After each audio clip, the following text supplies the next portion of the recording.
C'est parti. Bonsoir à tous, bonsoir à toutes. J'espère que vous allez bien.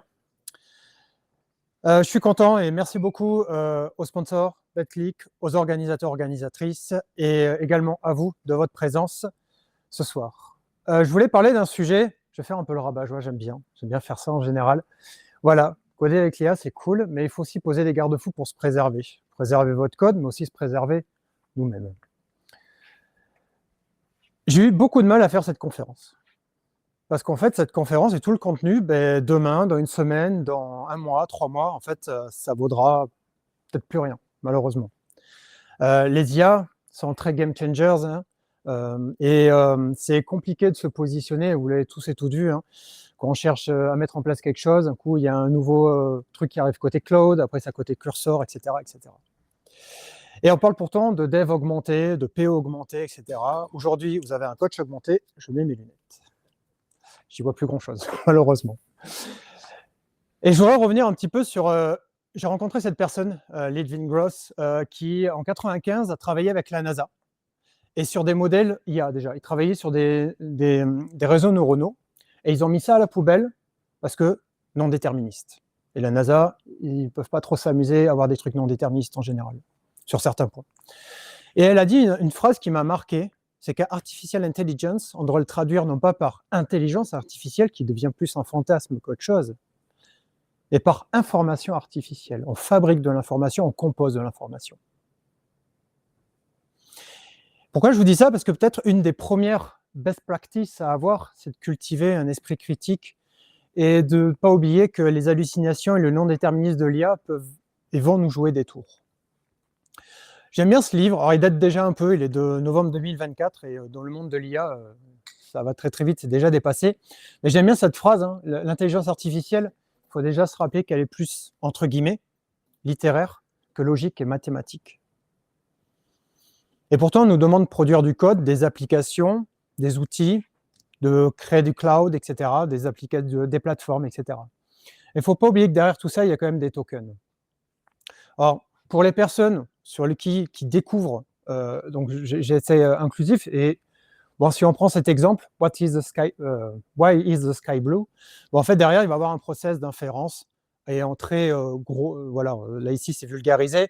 Dans votre prompt, ça va être passé en niveau token, transformé, et puis on va avoir une output basée sur des probabilités. Je dis bien basée sur des probabilités. Et donc, en gros, ce qu'il faut comprendre, c'est que l'IA va vous donner non pas le résultat le plus probable, si, il va vous donner le résultat le plus probable selon lui, mais pas selon vous. Et ce n'est pas une vérité absolue. Donc, développer cet esprit critique, faire attention, mettre des garde-fous, est pour moi un point important. Je vois beaucoup trop, aujourd'hui, de code envoyé sans avoir au préalable mis en place des choses liées à ce qu'on peut mettre autour du craft, autour d'autres bonnes pratiques. Si je parle de linter, prettier, semantic commit message as you want, il y a plein de trucs comme ça qui aujourd'hui mettent en difficulté les équipes. Et je ne vous parle pas des failles de sécurité, évidemment. Évidemment que l'Otsone 4.6, là, il est en train de changer un peu la donne potentiellement, mais voilà. Et de ce fait, il faut comprendre que les initiations, ça fait partie du game.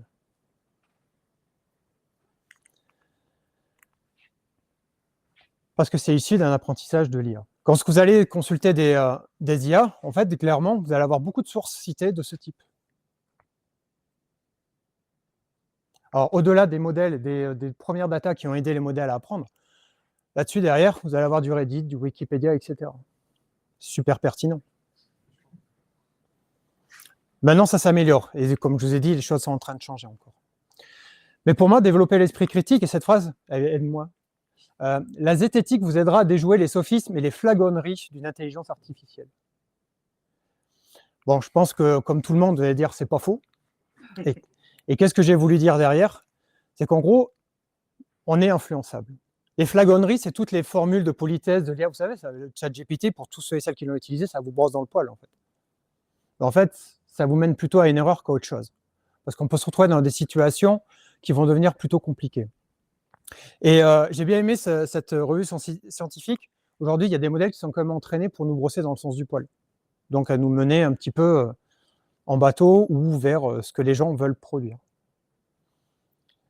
Il ne faut pas oublier qu'avant tout, c'est un business model, hein, tout ça. Et le but, c'est de vendre. des licences. Vous avez vu, hein, je vais être détracteur ce soir. Et donc, développer son esprit critique pour chacun et chacune, ça va être important.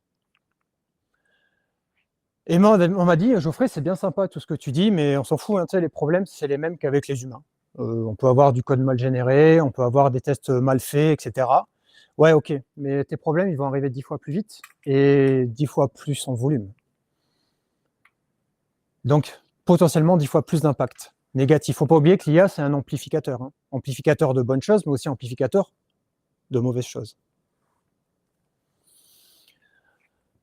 Et ça, c'est pas moi qui le dis. La source, c'est évidemment, j'allais le sortir, Accelerate, dans le dernier rapport d'Aura. Derrière, on va contrebalancer. Ce que vous allez produire plus vite, potentiellement, vous n'allez pas le retrouver sur plein d'autres choses. Et moi, quand je vois qu'on produit des applications à la volée, mais que derrière, il n'y a aucune appropriation du code sans logique métier, ben moi, ça me questionne. Est-ce que ça vaut le coup de produire autant de CO2 et de consommer de l'eau potable pour repartir from scratch, pour ajouter une nouvelle feature?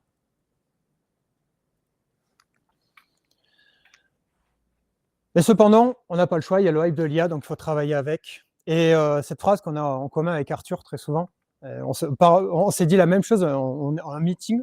Je lui dis ça, il me fait, mais attends, mais je le dis la même phrase aussi. On doit être les copilotes, on doit être les drivers de tous ces outils. Et on peut le faire, on a des moyens de le faire. Parce que derrière, il faut aussi rassurer. Sur la qualité de ce qui est généré par l'IA, il y a beaucoup de...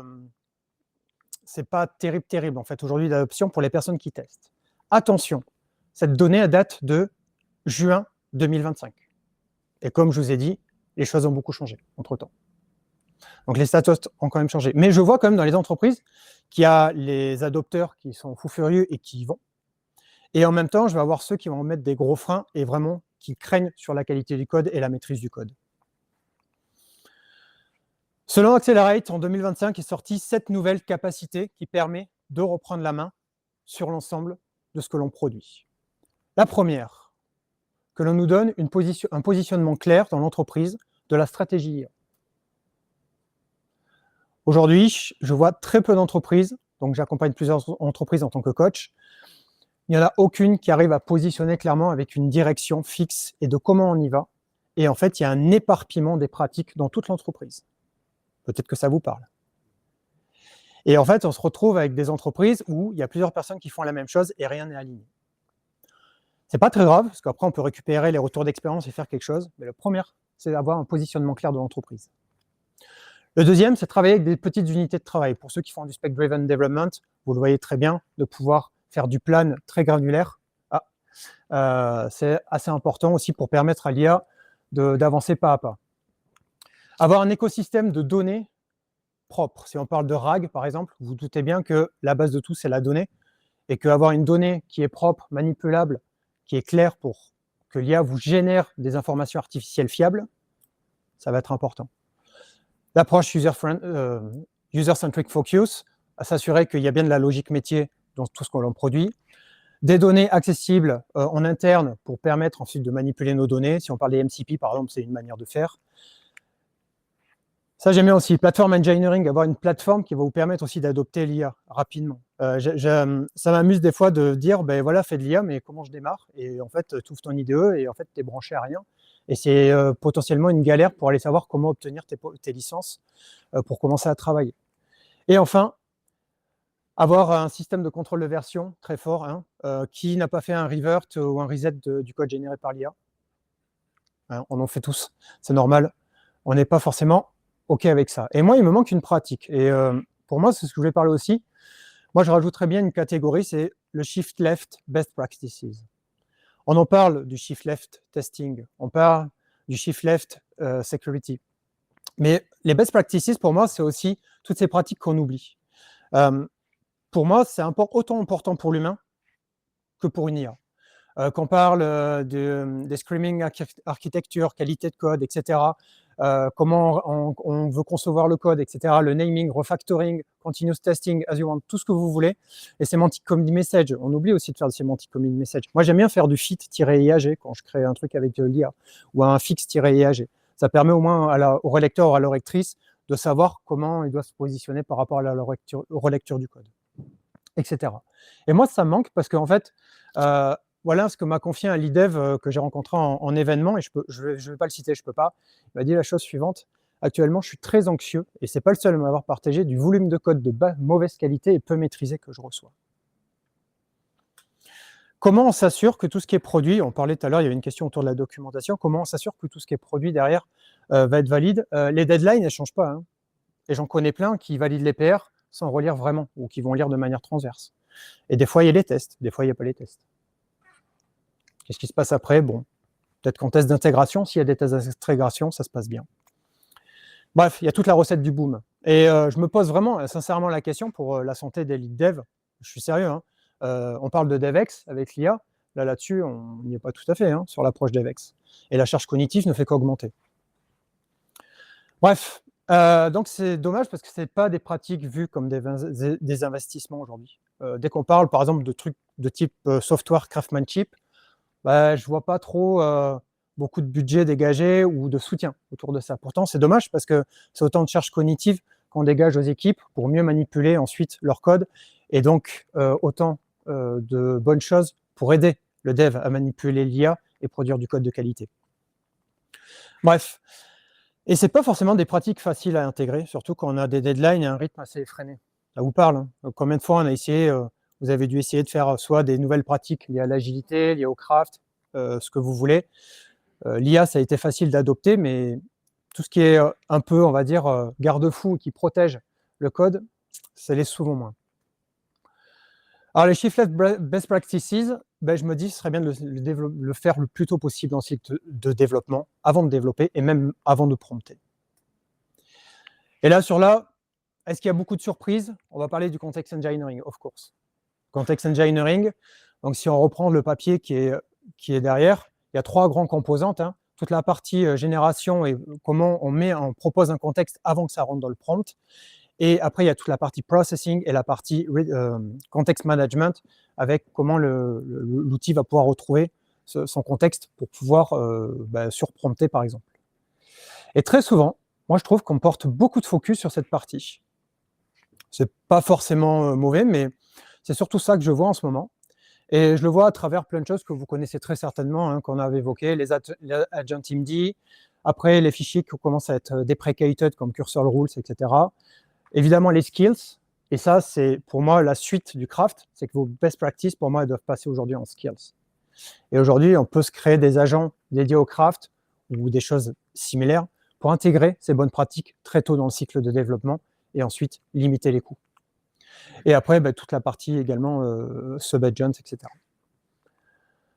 Et en termes d'outillage, il y a plein de choses aujourd'hui. Ça, c'est un vrai bonheur, mais en même temps, c'est compliqué parce qu'il faut tester. Et donc, on va cramer ses jetons au bout du 10e jour parce qu'on a voulu tester plein de trucs. Et donc, dans les modèles plus connus, voilà OpenSpec, SpecKit évidemment pour le SDD, et le BMET méthode pour ceux qui ont testé, c'est vraiment assez incroyable. On part vraiment du PM, de l'idée du rôle du PM jusqu'à la mise en production, donc c'est assez incroyable. Et puis après, il y a tout ce qui est lié au context engineering comme le RAG et les MCP, mais vous voyez le truc. Et moi, ce que j'aime bien pour ceux et celles qui voudraient démarrer, c'est la partie starter kit. Et j'ai beaucoup aimé ce qu'a proposé Pacmind, notamment sur ce one-on-one, c'est la partie définir son blueprint.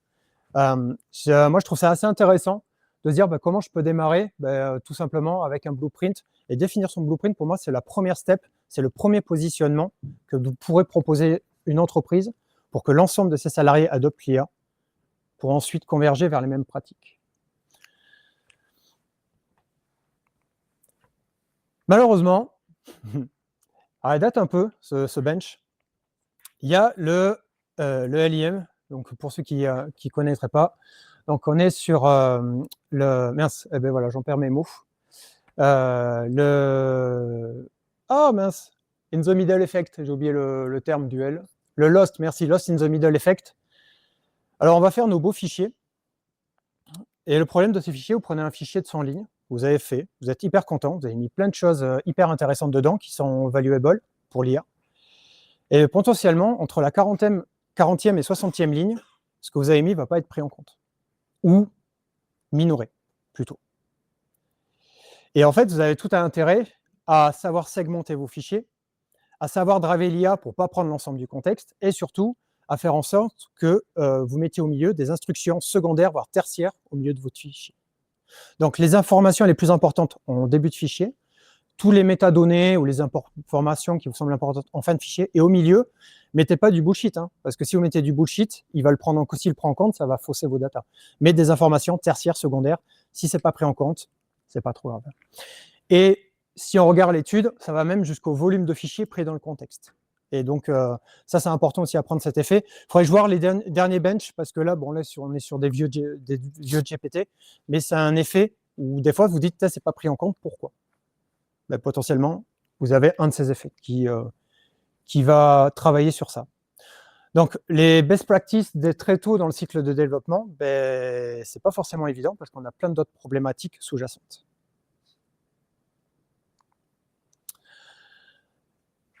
Et on parle très peu ou plus du prompt engineering. Moi, je trouve que c'est dommage. Moi, je trouve que ça fait vraiment la différence aujourd'hui encore. Et on va me dire, ouais, mais non, mais avec un prompt dégueulasse, j'arrive quand même à faire des trucs extraordinaires. Ouais, ok, mais je trouve que quand même un bon prompt, ça en vaut 3. 3 imparfaits. Parce que, n'oubliez pas, hein, c'est un résultat probabiliste basé sur les mots, sur les tokens que vous avez mis. Si vous mettez des tokens imprécis, vous baissez votre pertinence de résultat, votre probabilité de résultat. Et donc, pour préserver vos sous, qui a cramé tous ces jetons déjà? Qui attend le mois prochain? Oh, pas beaucoup, ça va, vous êtes sage. Et après, il y a aussi pour éviter le prompting L. Le prompting L, c'est quand vous enchaînez les prompts et qu'en fait, derrière, vous arrivez à rien. Et un prompt va en valoir beaucoup plus. Et pour ça, on a des techniques. Une des plus connues, le RTF. Read the fucking... Non, ça n'a rien à voir. Le RTF, ça va se découper en une tâche très simple, role, task, format. Ça, c'est une bonne pratique dans vos prompts qui est simple, rapide, efficace. Un rôle, vous définissez un rôle, et en fait, vous pouvez inventer un rôle. Il y a des fois, moi, j'invente des rôles, mais complètement hors normes. Mais c'est là que c'est intéressant, il faut aller au-delà des rôles que l'on connaît. On peut faire appel à notre créativité et créer des rôles pour aller récolter cette donnée qui est très précieuse pour constituer une information artificielle la plus qualitative possible. La tâche derrière, sur la tâche, moi j'ai tendance à être trop smooth avec l'IA, alors qu'il faut, voilà, génère-moi un truc. Moi en général, je mets un peu des rondeurs dans ce que je dis, mais ça sert à rien en fait. Et utiliser des formations comment dire, des phrases à la négative aussi, ça aide bien aussi. Là, j'ai vu ça encore sur les posts d'Anthropic. Et après, le format. Allez, je vous fais un petit exemple. Moi, ce que j'aime bien, voilà, ça, c'est ce que j'ai créé pour l'image que j'avais générée en tout début de talk. Tu es un expert en génération d'images assistées IA dans le domaine du software de l'informatique et du software development. Bon, j'ai mis les deux versions, française, anglaise, mais en fait, est-ce que ça existe dans la vie? Bah non. Mais je m'en fous, en fait. Je veux au-delà. Parce que moi, mon but, c'est d'avoir un prompt de qualité. Je veux un résultat de qualité. Et des fois, vous vous retrouvez à créer, je ne sais pas, tu es un expert .NET qui est expert également en rédaction d'articles et dans le domaine de l'aviation. Rôle qui n'existe quasiment pas. Et derrière, l'IA, elle s'en fiche, elle va adopter cette cape et après, derrière, elle va pouvoir vous générer vos données. Et après, bon, c'est là où je suis trop gentil. Je devrais dire, tu me génères une image, et je veux que tu me génères, c'est un peu truc. Et j'oublie un petit truc, une petite formulation de politesse, mais j'y reviendrai. Ouais, l'IA est sensible à la politesse. C'est vrai, hein.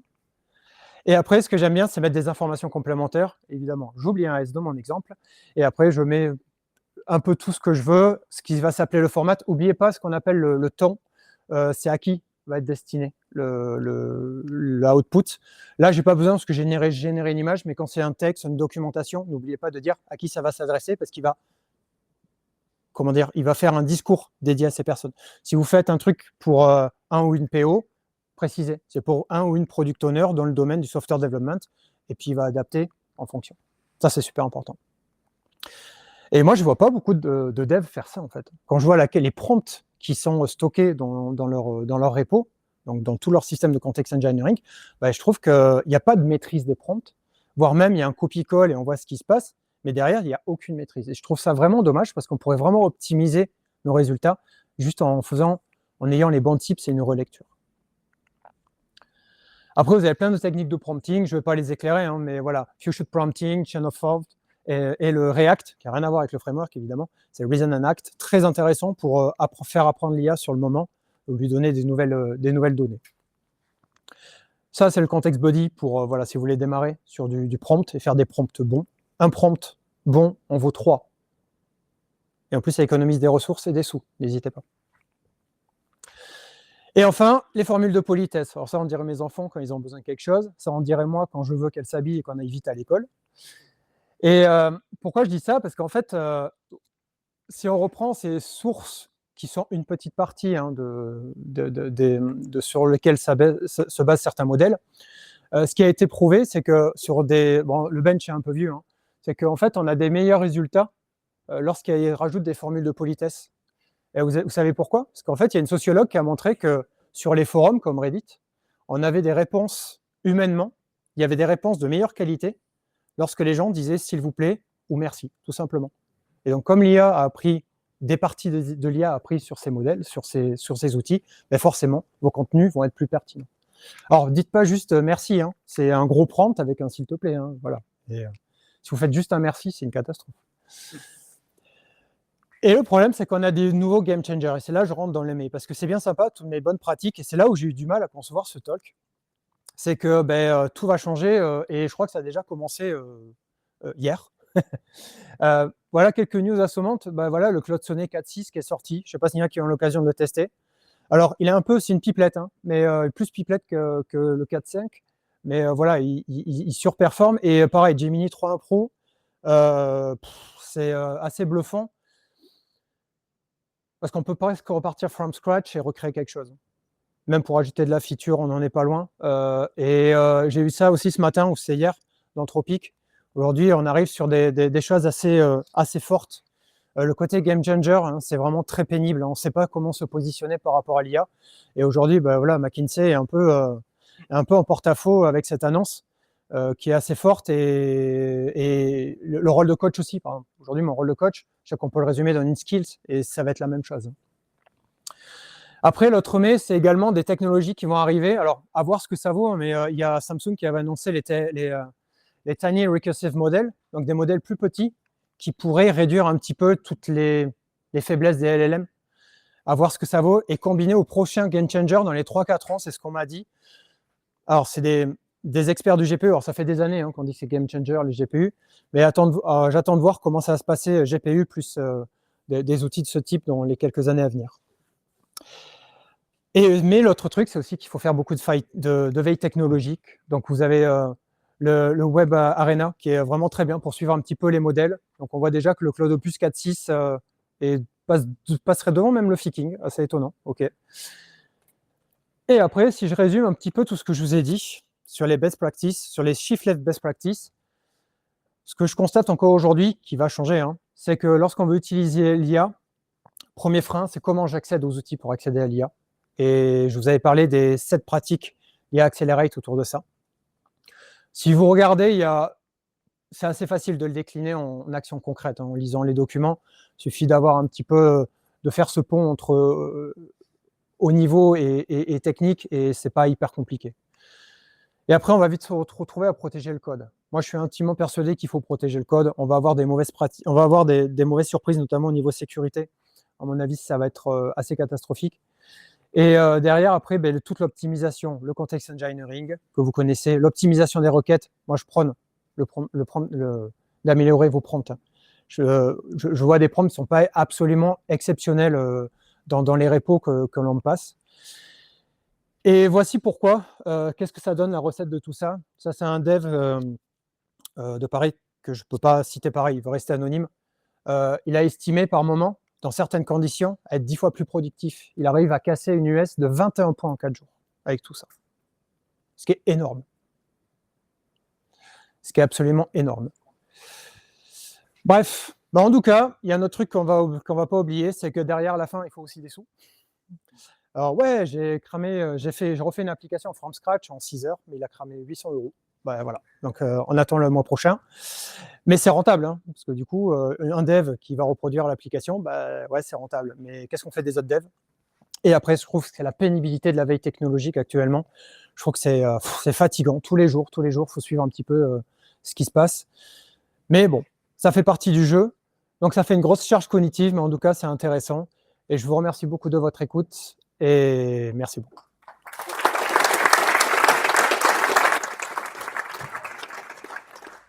Ah, je ne me suis pas présenté, oui. C'est vrai, je suis Geoffrey. Bon, il y en a qui me connaissent déjà, hein. Voilà, bah, je fais beaucoup de DevEx, un peu d'IA, là, je m'y mets un petit peu tranquillement mais de manière très plus technique, le craft et voilà, spécialité sur Accelerate, ancien de DevSecOps et un petit peu de prompt engineering parce que je trouve ça super cool.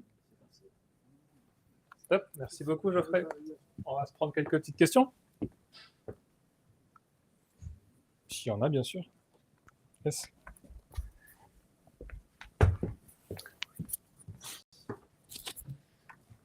Une question rapide, vous parliez de prompter à la négation. Ça sortait d'un papier d'Anthropique, j'aimerais bien en savoir plus, si vous avez quelques infos là-dessus. Ouais, bah, c'est sorti hier le truc. Non, moi j'ai vu la news hier. Je l'ai pas lu. Mais j'ai vu que ouais, prompter à la négative ramenait plus de pertinence. Un truc que je mets souvent l'IA, ouais, quand je lui demande de produire un document, dans les informations complémentaires que je t'ai montrées en RTF, j'aime bien rajouter « n'invente rien ». Et ça, je lui dis, c'est « n'invente rien ». Et en général, c'est bon, c'est un petit garde-fou, peut-être un effet placebo de ma part, mais je préfère le rajouter et me dire qu'il a pris en instruction ouais, de ce type. Ouais. Après, c'est dans le prompt. Hein. Ce que tu veux, ouais.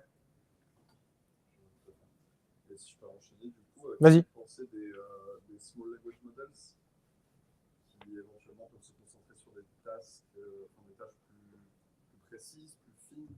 Bah, pour moi, justement, si on arrive à les spécialiser, le but, c'est de les spécialiser après.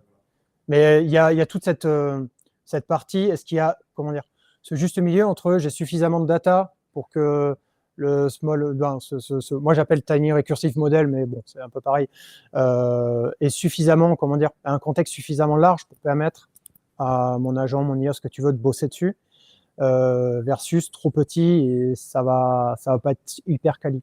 Après, je vois pas pourquoi on pourrait pas faire des trucs spécialisés .NET. À mon avis, un langage comme .NET, on peut avoir un truc de ce type assez facilement.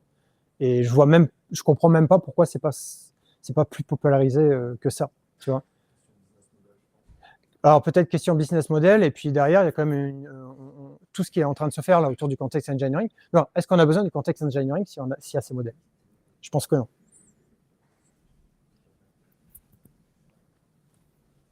Il y avait oui, il y a madame qui avait levé la main. Yes.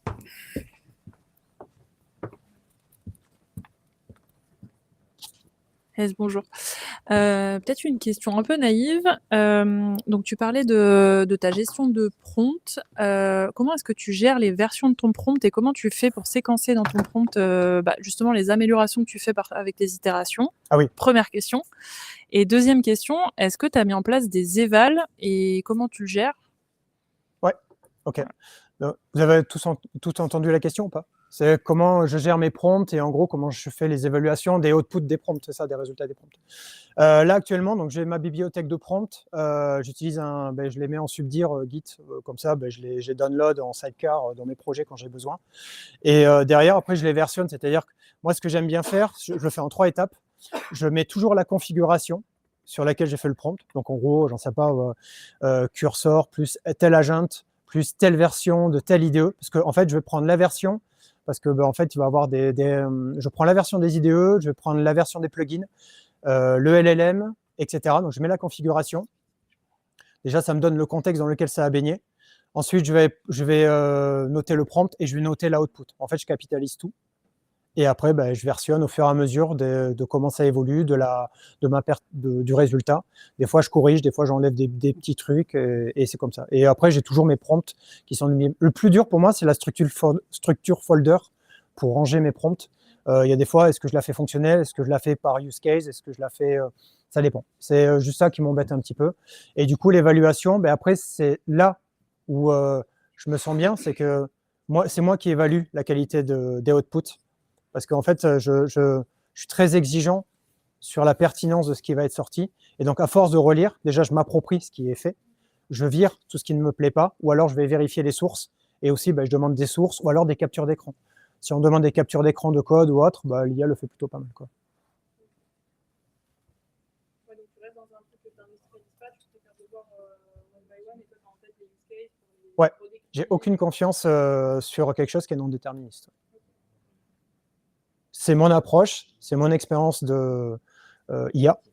Et pour l'instant, ça me permet de construire des choses sûres et ça me plaît. Mais je vais moins vite, effectivement. Ouais, c'est ça. Après, il faut voir avec les nouveaux qui vont sortir où on dit que cette pratique elle risque peut-être pas de tenir longtemps. Il faut voir dans les mois ou les 2 mois à venir, à mon avis, c'est possible que je change d'avis. Ouais. Une question, je crois. Merci, bonjour Geoffrey, merci pour ton talk, Antoine. Merci. Alors, déjà, moi j'avais une petite remarque, c'est qu'on te sent très intéressé et en même temps très méfiant. Ouais, tout à C'est fait. une dualité, je pense, qui est assez compliquée à gérer dans le momentum. C'est compliqué. Ouais. Et ma question, tu parlais du craft, des pratiques autour du craft et justement de projeter ça dans des skills. Ouais.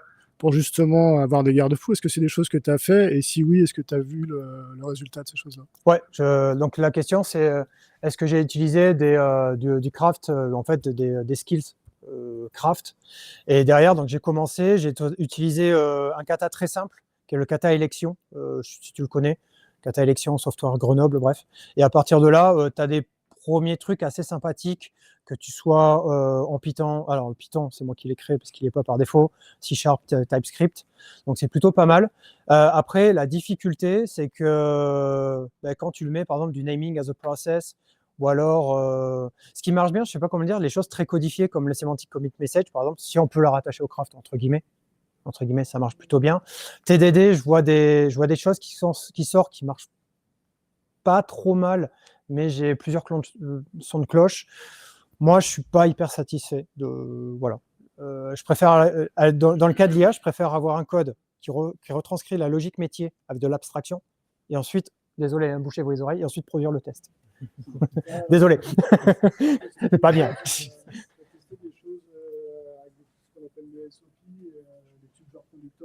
Non, pas du tout. Pas du tout. Non, non. Non, j'y ai pas accès à ça. Non. C'est open source? C'est open source? C'est sur Gemini. Ah, Gemini, non. Non. Intéressant. Ok, merci. On prend une dernière question, s'il y a. Yes.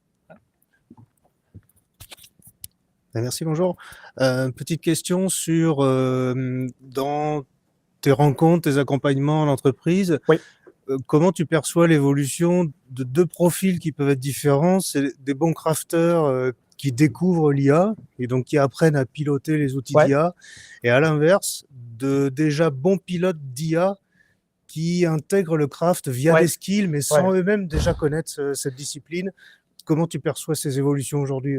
Donc la question, c'est comment je perçois la différence entre le bon crafter qui va utiliser l'IA ou alors la bonne personne qui va manipuler l'IA pour aller vers du craft, par exemple. Ça résume bien.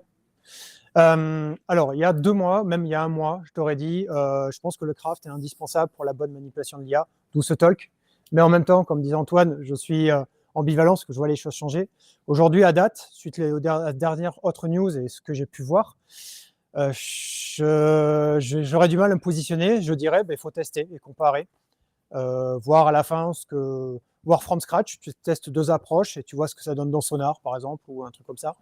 La vraie question, tu vois, finalement, c'est ce que j'ai pas eu le temps d'inclure, c'est mesurer les impacts d'une adoption IA sur ton code, etc. Mais j'avais que 20 minutes. Et ça aurait été le truc que j'aurais aimé explorer. Donc voilà. Donc aujourd'hui, à ce jour, je pense que pour moi, le craft peut être résumé en skills, largement. Et il y a beaucoup de pratiques. Il faut faire attention à pas trop, à cause du... Voilà, vous me dites, hein, si je parle trop, vous me coupez. Hein. Pour ceux qui sont en streaming, si vous dormez, désolé. Mangez, buvez, mais sainement. Bref, et tout ça pour dire que je me pose des questions. Est-ce que je suis en train de tester? Je vais tester sur des gros modèles. Je vais tester sur des applications de mon entreprise qui sont legacy, avec des grands guillemets, hein, où surtout la connaissance métier a été un peu oubliée, les règles métiers un peu éparpillées. Et réponse, je sais pas, dans 2 semaines, je pense, un truc comme ça. Ouais. Mais à date, voilà, mais les modèles vont s'améliorer, donc je dirais, non, je finirai par manipuler l'IA. Je pense que l'avenir est pour les personnes qui vont savoir manipuler l'IA, à mon avis. Ouais. C'est Marie-Alice Blett qui qu'il avait annoncé lors d'une keynote. Merci beaucoup et bonne fin de soirée.